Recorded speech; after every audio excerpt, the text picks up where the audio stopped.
Om Swastiastu. Selamat malam adik-adik. Untuk perkuliahan kita hari ini, kita membahas tentang ekosistem. Mungkin adik-adik bisa mencermati langsung di slide.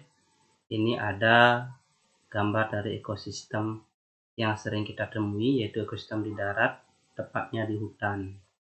Ada hewan, berbagai jenis hewan, kemudian ada tumbuhan dan komponen ekosistem lainnya.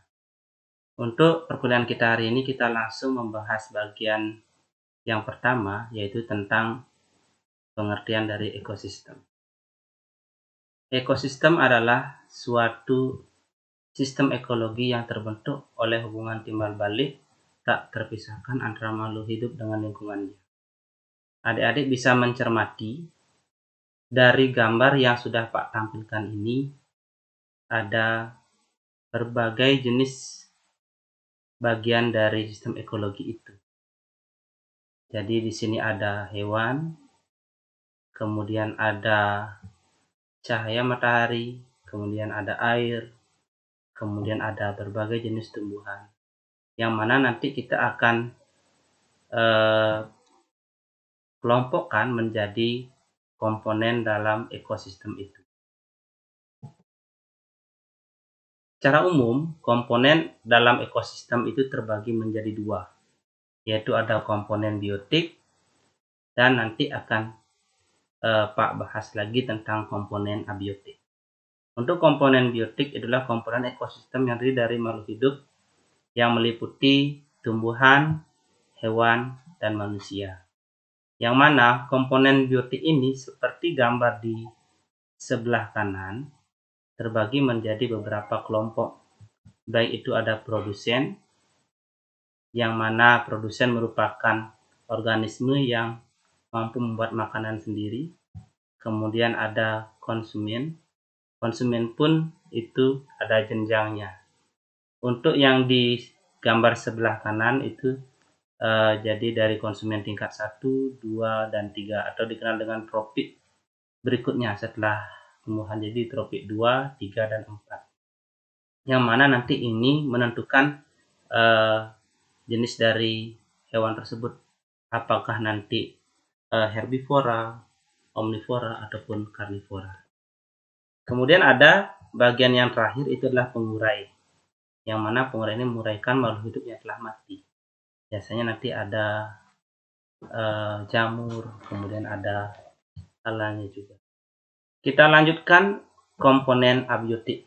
Jadi selain komponen biotik yang ada dalam ekosistem, ada juga komponen abiotik di dalamnya.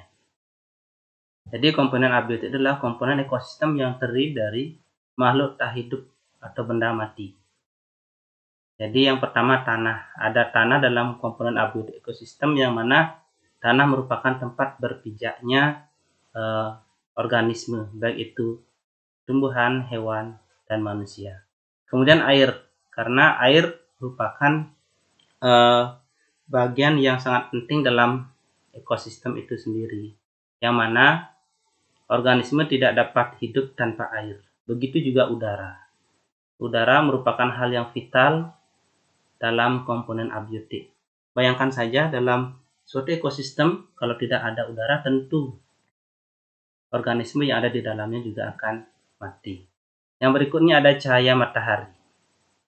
Cahaya matahari sangat diperlukan dalam komponen ekosistem karena matahari merupakan hal yang terpenting bagi tumbuhan untuk melaksanakan fotosintesis. Begitu juga untuk organisme lainnya, baik pun hewan ataupun manusia, yang sangat memerlukan cahaya matahari. Yang terakhir ada suhu atau temperatur. Jadi ekosistem itu ada suhu dan temperatur yang merupakan komponen abiotik, karena komponen suhu atau temperatur ini sangat mempengaruhi keadaan ekosistem tersebut. Jadi tentu kalau misalkan iklim suatu daerah yang mempengaruhi suhu ataupun temperatur, nanti ekosistem yang terbentuk pun akan berbeda.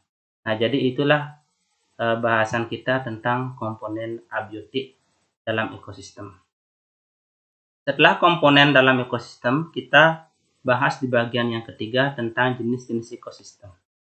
Jadi untuk ekosistem yang kita ketahui bersama itu bahwa ekosistem merupakan istilah lain dari bioma, yang mana ekosistem secara umum dibedakan menjadi ekosistem darat dan juga ekosistem perairan. Untuk ekosistem darat itu dapat dibedakan menjadi sejumlah bioma. Yang sering kita ketahui ada bioma padang rumput, bioma hutan basah, hutan gugur, bioma taiga, dan bioma tundra. Kemudian untuk perairan dibedakan atas ekosistem air tawar dan ekosistem air laut. Jadi secara umum ekosistem itu dibedakan menjadi dua, yaitu di darat dan di perairan.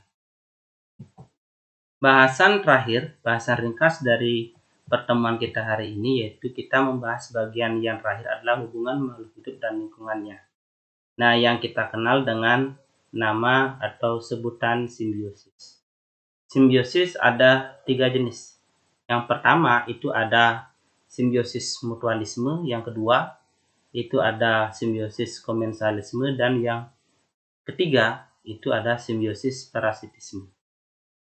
Untuk simbiosis mutualisme, yaitu hubungan makhluk hidup yang saling menguntungkan.